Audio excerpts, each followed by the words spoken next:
بسم الله الرحمن الرحيم. kusoo dhawaada casharkii shanaad ee barashada luqadda Swedishka. Casharkan waxaan ku qaadan doonaa wax loo yaqaano Soomaaligan ugu tarjumay qalabka cayimida oo lagu cayimo ereyada loo isticmaalo. Dhinacan Swedishka luqadda Swedishku waxa weeyaan ereyada gaar ahaan waliba kuwa magacyada kaliya waxay qaataan qaarkood n qaarkana waxay qaataan et bay qaataan. marka waxay la mid tahay haddii aan English oo kale ku tarjumo waxa weeyaan waa a oo kale, a pen oo kale iyo an oo kale marka la isticmaalo kala duwan. waxa weeyaan carabigana waxaa la yiraahdaa macrifa iyo nakira la yiraahdo, wax cayiman iyo waxaan cayimnayn ayay sheegaysaa. marka qaar ka mid ah magacyada ama intooda kulli magacyada Swedish oo dhan qaar ba waxay qaataan n bay qaataan, qaarna waxay qaataan et bay qaataan. haddaba habka iyo qaabka ay u qaataan iyo sharax dheeraad waxaan ku qaadan doonaa waxyaaban soo socda. halkan waxaan arkaynaa in uu jiro laba shay uu jiro luqadda Swedishka qaar ahaan magacyada wax loo yaqaano obestämd wax la yiraahdo oo waxaanan sugnayn, waxaanan cadayn ama waxaanan cayimnayn weeyaan. sida waxaa ka mid ah n hund oo kale, waxa weyn n halkan oo kale waxay noqonaysaa hal bay noqonaysaa, hundna waa hal ay weeyaan. ay kasta ha noqdo, ay magaalada kala jooga, ay meeshaas ku nool, yani waxa weyn ay xadidan oo magac loo yaqaana ama sifo lagu yaqaana maaha, laakiin waa ay sheeko lagu soo qaato aan cayinayn. halkan kale waxaan arkaynaa waxa la yiraahdaa bestämd wax la yiraahdo, wax sugan, wax cad weeyaan, wax xadidan oo la yaqaano weeyaan. Soomaaliga waxaan ku niraahdaa eygii baan ku niraahdaa, eygii la garanayay ee halkaas joogay asaas iyo sifooyinkaas lahaa. halkan ereygii wuu isbedelay, marka hore wuxuu ahaa n hund buu ahaa oo n kan wuxuu ka horeeyay markaa eygu ka horeeyay, laakiin halkan waxaan arkaynaa nt inay meesha dambe ka martay ereygii hund ahaa oo wuxuu noqday hundan buu noqday. marka kani hundan waxa weyn waa eygii weeyaan, halka n hund uu yahay ay. sidaas oo kale markaa ereyadu u qaataan n hadday hore ka qaataan waxaad arkaysaa eygaas inuu yahay ay aan cayimnayn, magacaas uu yahay magaca aynan cayimnayn oo kale. hadduu kadaal ka qaatana waxaad arkaysaa magacaas inuu yahay magac cayiman oo magac la garanayo uu yahay. tusaale haddaan hadda ka soo qaadan oo kale, halka waxaan ku arkaynaa n hund ay weeyaan, n biil hal baabuur ama baabuur oo kale, n stool hal kursi, n door kursi weeyaan, n mama hooyo, n papa aabo, n son waa wiil weeyaan, n daughterna waxa weeyaan waa gabadh weeyaan. marka erayadan oo dhan kulli waa khasab weeyaan, magacyo weeyaan, kulligood waa khasab inuu ka hormaro n uu ka hormaro oo tilmaamaya marka in magacyadan oo dhan ay yihiin magacyo aanan xadidnayn. hooyo kastuun baa la tilmaami karaa, hooyo halkaa joogta oonan magaceeda la garanayn oo maxaa la yidhaha aabba halkaa jooga, kursi meel iska yaalla ama aanan la garanayn exactly maaragta wuxuu yahay. marka entu hadday ka hormarto magaca waxay tilmaamaysaa cayimnalaad, waxaanan cayimnayn ayay tilmaamaysaa iyo waxaanan xadidnayn bay tilmaamaysaa. haddaba ereyadoo dhan mushkiladdu waxay tahay ma wada qaataan يعني magac walba luqadda Swedishku in ma qaato. qaar waxaa jirta qaata et, waxa weeyaan sida hoos oo kale, gurigu et buu qaataa. yani waxa weeyaan ma jirto maxaa la yiraahdaa qaacidad matalan sida Englishka oo kale haddii magacu vowel ku bilaabmo kale waxaa ka hormaraya an baa ka hormaraya, hadduu consonant wax la yiraahdo ku bilaabmana waxa weeyaan ay baa ka hormaraysa. meeshan ma jirto,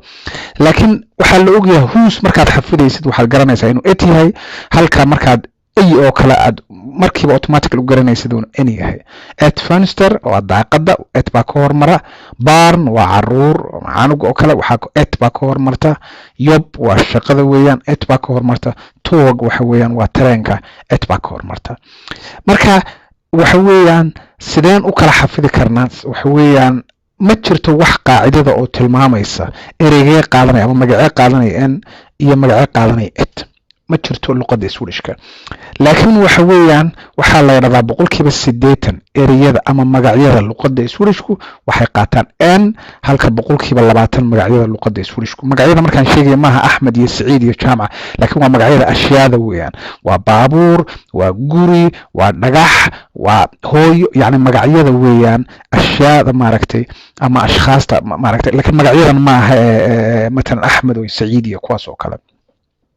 marka 80% waxaan nidhi n bay qaataan, boqolkiiba 20 et bay qaataan sidaa daraadeed waxaa markaa fudud inaan xafidno kuwa etka aan xafidno oo nidhan okay waan garanayaa whose markaa et bay la timaadaa tog waxa weeyaan et bay la timaadaa markaad xafidid boqolkiiba 20kaas cala alaqal 80ka kale waxaad ogaanaysaa markaa inay n ku yimaadaan mid kale oo qaacida kale oo kugu fududaynaysa inaad kala garatid kuwa n ah iyo kuwa et ah waxa weeyaan ereyada tilmaamaya qoyska maaragtay sida papa mama son sister brother family muster faster kulli waxay ku wada yimaadaan n bay qaataan marka laga reebo har erey keliya oo ah barn ereyga barn ah oo ah yani canug ama caruur ah kaas wuxuu qaataa et buu qaataa marka papa oo aabihii ah mama oo hooyadii ah son oo wiilkii ah sister oo walaashii ah brother oo waxa weeyaan walaalkii ah familiga ah muster habaryartii faster waxa weeyaan eedadii waxa weeyaan iyo ereyo kale badan oo familiga ku saabsan waxa weeyaan waxay qaataan in bay qaataan marka laga reebo barn marka laga reebo etna waxa weeyaan erayo kale oo boqolkiiba 20ka ka soo haray ayay qaataan marka waxaan arkaynaa bal halkan systemka ay u dhisan yihiin n e et markay magaca ka hormarto iyo markay magaca gadaal ka marto halkan waxaan arkaynaa n biil baan arkaynaa waxaan Soomaali hadaan ugu tarjunno waxay noqonaysaa hal gaari oo kale ama gaari un bay noqonaysaa gaari meel yaal oonad garanin exactly gaarigaas macasaanba ama madowba gaariguna aad sheeko ku soo qaadatay laakiin halkan waxaan arkaynaa biilan buu noqday gaari hadda waxaa dhacday enti baa gadaal soo martay ereygii biilan wuxuu noqday gaariga waa wax la yaqaan gaari la yaqaan weeyaan oo la yaqaan midabkiisa meeshu yaala la yaqaan ama sheeko ay kugu soo martay sidaa daraadeed waxaad oranaysaa biilan baan noqonaysaa gaariga ama gaarigu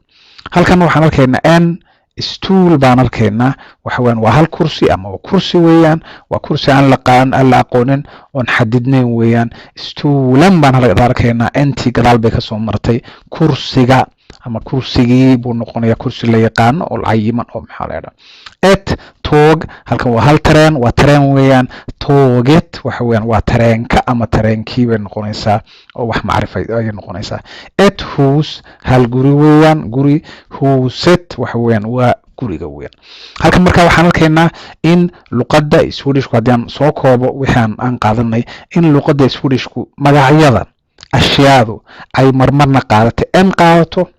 qaarkood ay qaataan n qaarkoodna ay et qaataan waxa weeyaan haddii markaa entu ay ka hormarto magaca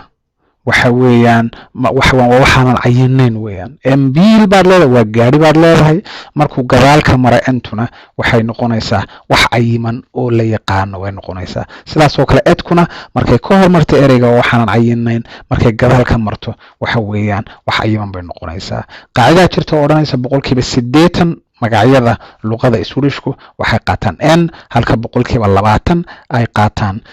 et ay qaataan waxa weeyaan taas waxay ahayd casharkeena maanta oo ku saabsanaa n iyo et oo ah qaab loo isticmaalo in lagu cayimo ereyga magaca ama lagu xadido ayuu ahaa. Assalaamu calaykum wa rahmatullahi wa barakaatuh.